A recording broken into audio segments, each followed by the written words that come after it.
तपाईहरुको घरमा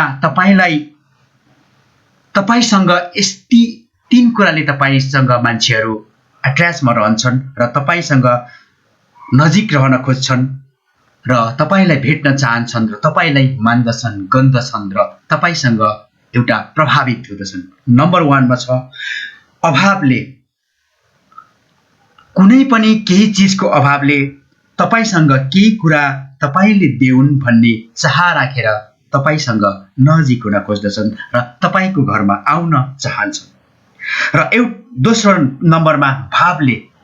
श्रद्धाले, मायाले, प्रेमले, आफ्नो भावले तपाईलाई मानेर गनेर तपाईप्रति दया जागेर तपाईप्रति अट्याचमेन्ट हुन खोज्दछन् मान्छेहरू।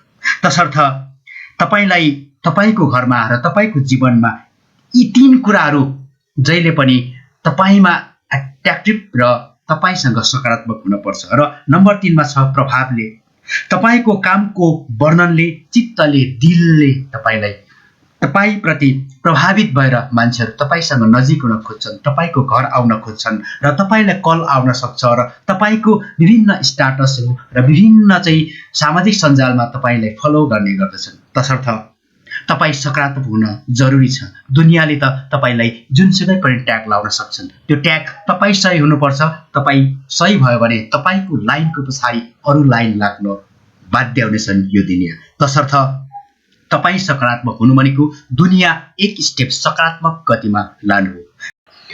दर्शकवृन्द नमस्कार। सदैव जीवनमा प्रेरणाको आवाज बोलिरहने यहाँहरुकै सहयात्राको साथी मोतीराज राई सदाझै आज पनि म यहाँहरुको समक्ष अति रोचक, मननीय, सोचनीय, जीवन उपयोगी जीवन र जगतका कहानी, कथा, व्यथा समेटिएको एक उत्कृष्ट मोटिभेशनल र अति सन्देशमूलक भिडियो लिएर यहाँहरुमाझ उपस्थित भएको छु।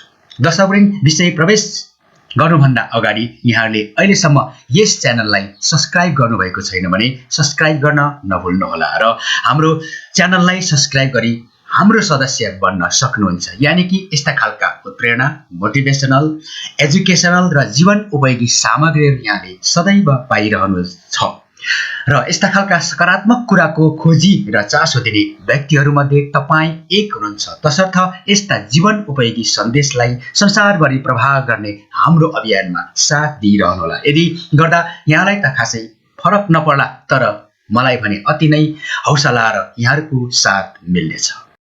मित्रहरू, तपाईले कुनै पनि काम गर्न सुरु गर्नुहुन्छ, काम गर्न खोज्नुहुन्छ र कामको थालनी गर्नुहुन्छ, त्यो बेला तपाईलाई तपाईको साथीले, तपाईको समाजले र यो दुनियाँले तपाईलाई यो तरिकाले हेर्ने गर्दछन्। पहिलो नम्बरमा तपाईलाई खिसी गर्छन्। तपाईले यो काम गर्न सक्नुहुन्छ र यो काम तपाईको क्षमताले, तपाईको विद्वताले भ्याउँछ र तपाई गर्न सक्नुहुन्छ र यस्ता कुराहरूले खेलाएर तपाईलाई खिसी गर्छन्। दोस्रो नम्बरमा तपाईको खुट्टा तान्न सुरु गर्छन्। तपाईले यो काम गर्नको लागि बाधा अर्चन खडा गर्ने, तपाईको प्रगतिलाई देख्न नसकेर तपाईमाथि जाई लाग्ने र तपाईले अवरोधहरू खडा गर्ने कामहरू गर्छन्।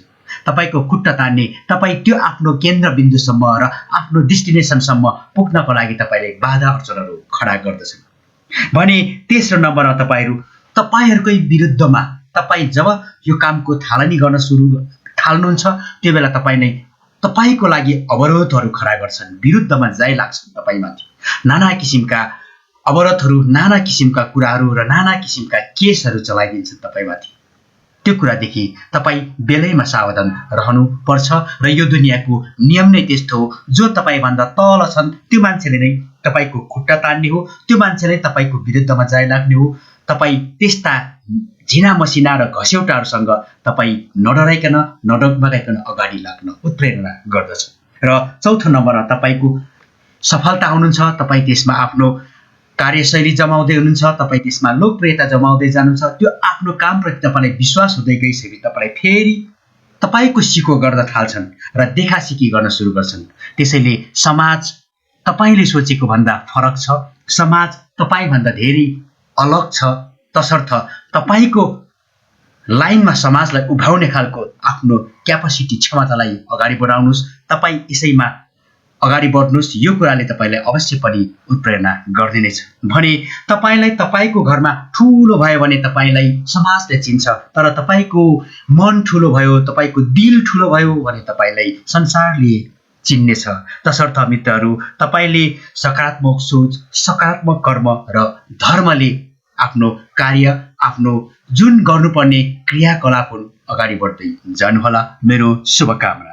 दर्शकबिन, हामी अर्को भिडियोमा भेट्नेछौँ। तबसम्मको लागि हामी बिदा चाहन्छौँ। हाम्रो भिडियो हेर्दै गर्नुहोला।